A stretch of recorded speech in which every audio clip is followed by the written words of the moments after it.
안녕하세요. 오늘은 수행이란 무엇인가? 라는 주제를 가지고 이야기를 진행하겠습니다. 불교에서 수행하면은 매우 어렵게 느껴집니다. 아무나 할 수 없는 혹한 속에서도 불 한 점 없는 그런 혹한 속에서 얇은 누더기 같은 옷을 입고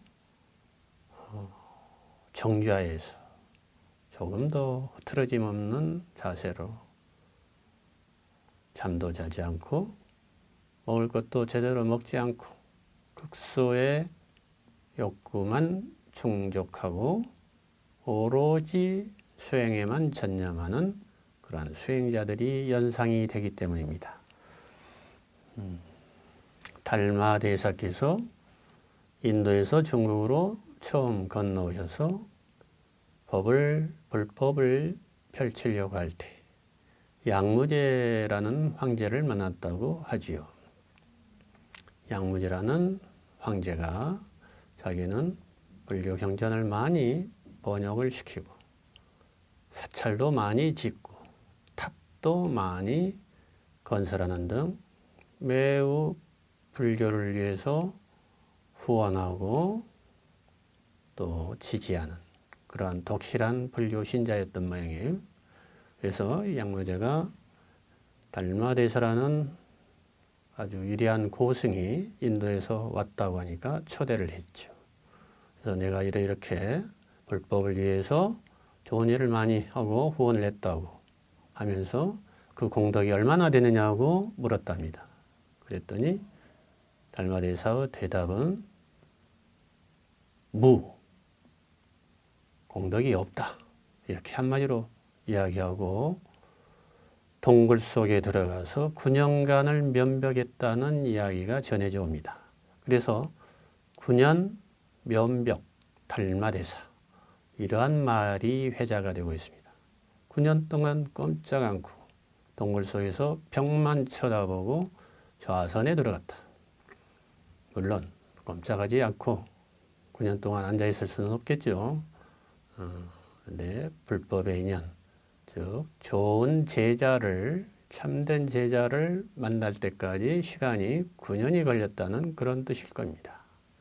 자, 면벽 좌선이나 또는 장좌불화, 오랫동안 앉고 눕지 않는 이러한 수행만이 진정한 수행일까요? 그렇다면 우리 일반 범부들은 아예 수행을 흉내낼 수도 없고 해볼 엄두를 낼 수가 없을 겁니다. 저는 그렇게 생각하지 않습니다. 결론은 수행은 어려운 게 아닙니다. 왜? 일체처, 일체치 이런 뜻이 있죠. 어떤 곳이나 어떤 때에나 할 수 있는 게 수행이다. 부처님은 그렇게 말씀하셨습니다. 좀 구체적으로 설명을 드려본다면 눈을 뜨자마자 잠에서 깨어나서 그리고 잠이 들 때까지 모든 시간에서 모든 행동에서 즉 누워있거나 일어나거나 앉아있거나 걷거나 씻거나 배설하거나 먹거나 움직이거나 움직이지 않거나 어떠한 상황에서도 수행이 가능하다. 이렇게 말씀하셨습니다. 그러면 수행이 매우 쉽지 않습니까? 꼭 앉아야만 하는 게 아니다는 것을 부처님 말씀을 통해서 알 수가 있겠죠. 무엇이 수행인가? 사전적인 의미로는 수행은 닦을 수의 행동의 행자입니다. 행동을 닦는다는 뜻입니다. 어떠한 행동이냐? 행동을 세분화하면은 아까 열건 앉아있는 행동도 행동이요. 서 있는 행동도 행동이에요. 걸어가는 것도 행동이요. 음식을 먹는 것도 행동이에요. 말하는 것도 행동이요. 침묵을 지키는 것도 행동일 것입니다. 또 가만히 앉아서 또는 서서 수많은 생각들 해도 그것은 정신적인 행동이 됩니다. 움직이고 어떤 몸을 움직이면 신체적인 행동이라고 합니다. 대화를 나누고 말을 하고 강의를 하면 언어적인 행동이 되고 조용히 앉아서 사색하고 또는 참념망상을 해도 그것은 정신적인 행동이 될 것입니다. 이러한 우리의 행동들, 모든 행동들에 대해서 닦는다 이런 뜻입니다. 어떻게 닦느냐? 그 행동이 바른가 바르지 못한가, 선한가 악한가, 삿된 것인가 그릇된 것인가, 정의로운 것인가 불의로운 것인가, 남을 해치는 행동인가 남에게 유익한 행동인가, 나 자신에게 도움이 되는 것인가 나 자신을 해치고 타락의 구렁텅이로 빠뜨리는 행동인가, 이런 행동을 잘 바라보고 알아차리면 그것이 수행이라고 했습니다. 이것은 명상의 요결이기도 합니다. 자신의 행동, 일거수일투족을 잘 바라보고 알아차리는 순간 그것은 명상이 되고 수행이라고 합니다. 그냥 걷고 말하고 밥 먹고 배설하고 잠자고 이것은 수행이라고 하지 않습니다. 그냥 행동입니다. 일반적인 행동입니다. 근데 수행하면은 행동을 닦는다 할 때는 자신의 행동을 바라보고 자각한다. 이러한 뜻입니다.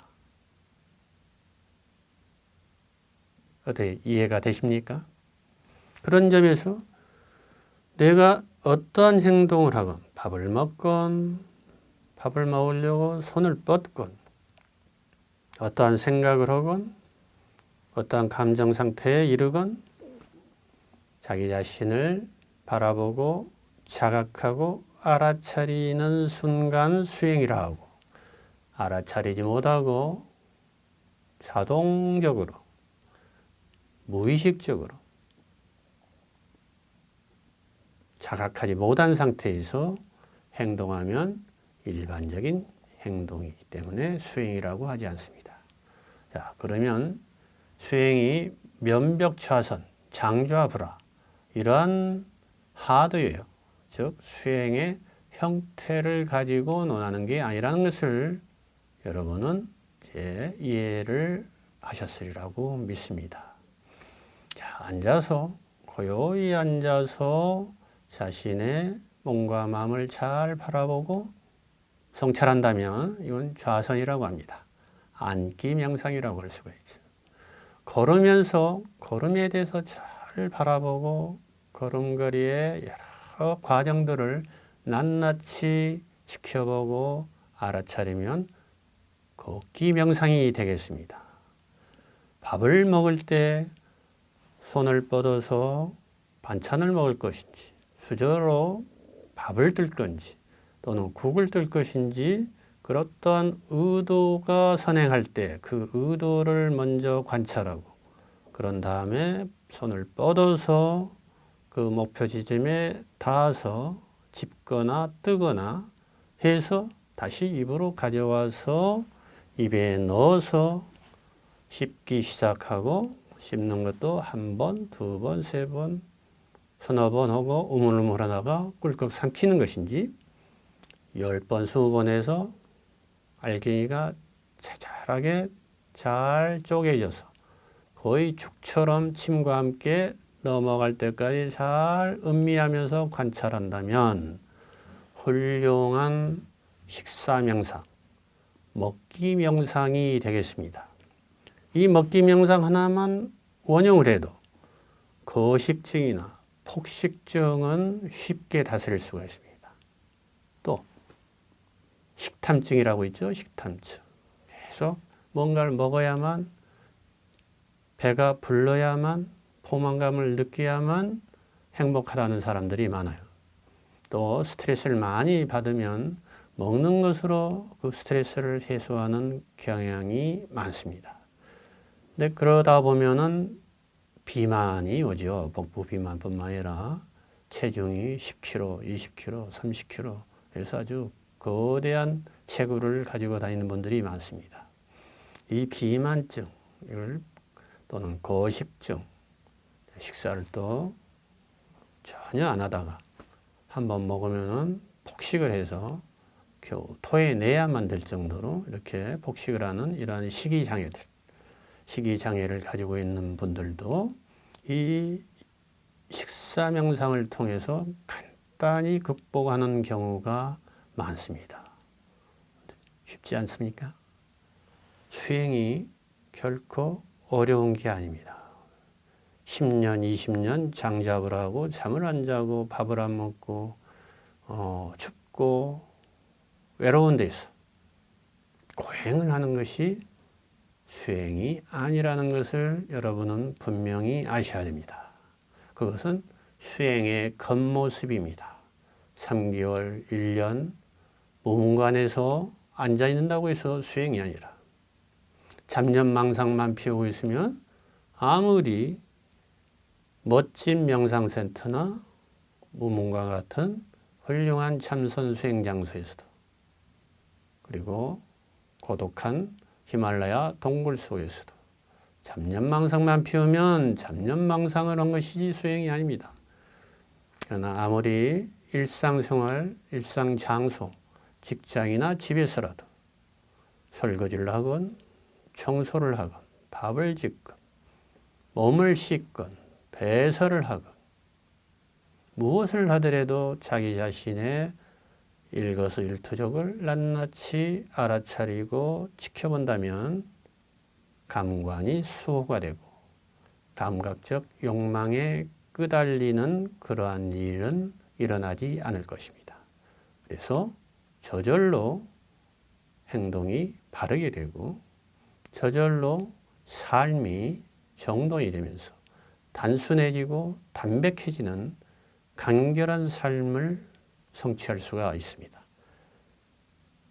자, 수행은 결코 어렵고 출가를 해야만 가능한 것이 아니라는 것을 오늘 이 시간으로 여러분들이 분명히 알으셨으면 감사하겠습니다. 또 다음 시간에 뵙겠습니다.